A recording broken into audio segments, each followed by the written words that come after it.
Bonjour à tous. Cette séquence vidéo sera dédiée à la marge de gain de la stabilité du système asservi.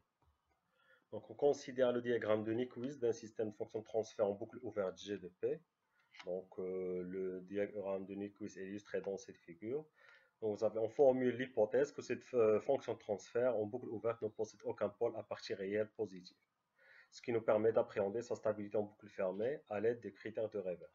Donc, à partir de critères de Revers, si la fonction de transfert d'un système asservi en boucle ouverte ne possède aucun pôle à partie réelle positive, donc on étudie la stabilité selon l'intersection du lieu de Nyquist avec l'axe des réels par rapport au point critique. Donc si l'intersection est à droite du point critique, donc le système est stable.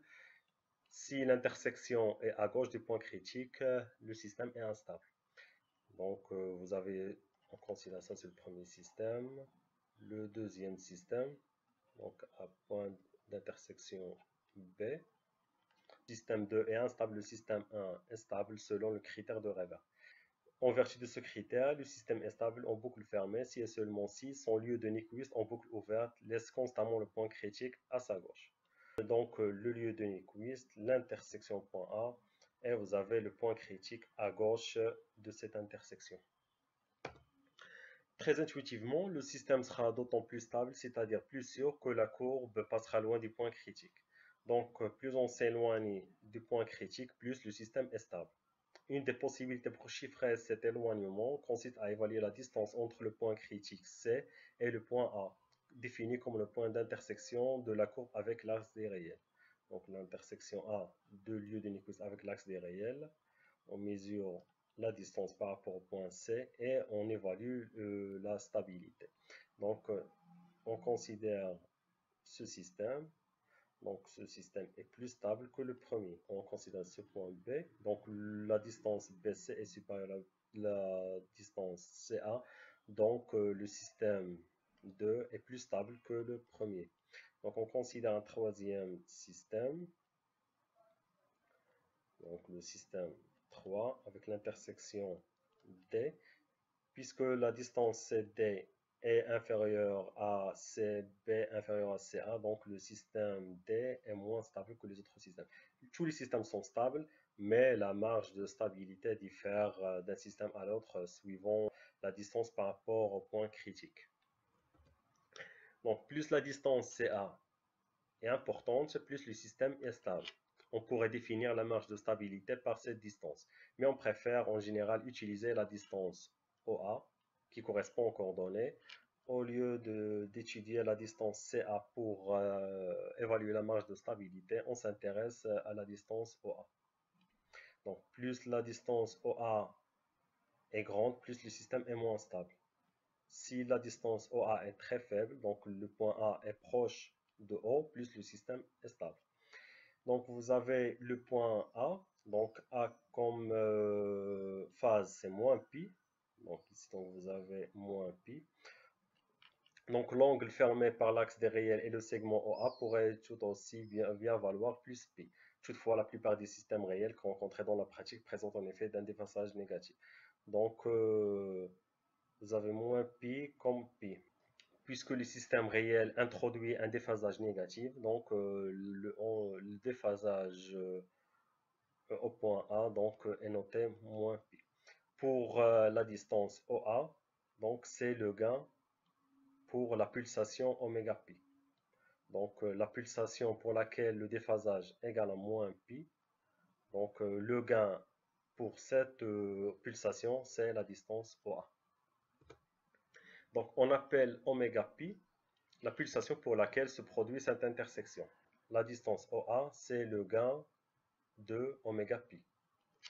On définit alors la marge de gain par, donc vous avez la marge de gain notée delta G, c'est moins 20 log de OA, c'est moins 20 log du module G pour la pulsation oméga pi. Donc en considérant que l'on a toujours G de oméga pi inférieur à 1, donc puisque G c'est la distance OA, et puisque la distance OA doit être inférieure à OC, donc pour que le système soit stable, donc vous avez OA, donc c'est entre 0 et 1. Donc ça, c'est 1. OC, c'est 1. Donc, la marge de gain, delta G, c'est entre 0 et plus l'infini. Donc, on introduit 20 log ici. Donc, vous aurez moins 20 log de 0, donc c'est plus l'infini. Moins 20 log de 1, donc c'est 0. Et moins 20 log de OA, c'est delta G. Donc, delta G est compris entre 0 et plus l'infini.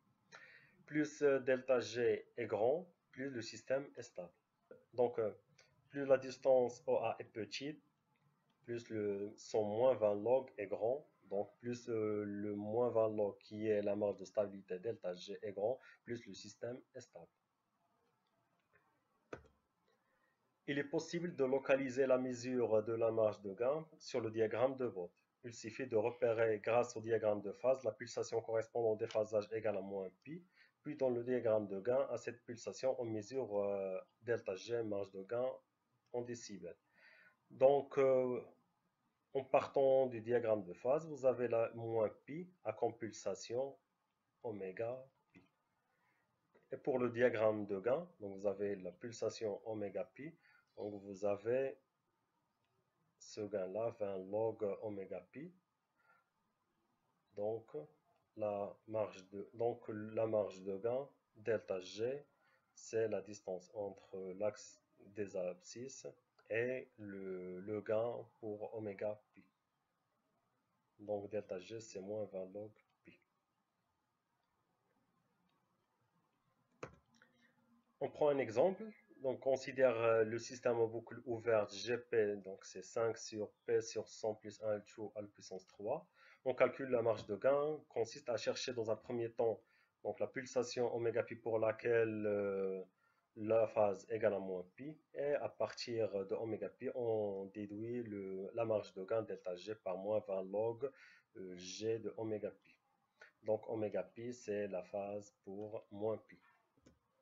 Donc on a G de J oméga, donc c'est 5 sur J oméga sur 100 plus 1 à la puissance 3. Donc la phase, donc c'est l'argument de cette fonction de transfert, c'est l'argument de 5 qui vaut 0, et l'argument du dénominateur, donc c'est moins à la puissance 3, donc c'est moins 3, l'arc tangent de la partie imaginaire sur la partie réelle. Donc la phase, c'est moins 3 arc tangent oméga sur 100. On a pour la pulsation oméga pi, la phase égale à moins pi. Donc, moins arc tangente oméga pi sur 100 égale à moins pi. Donc, on simplifie les moins 1. Donc, vous avez 3 devient donc pi sur 3.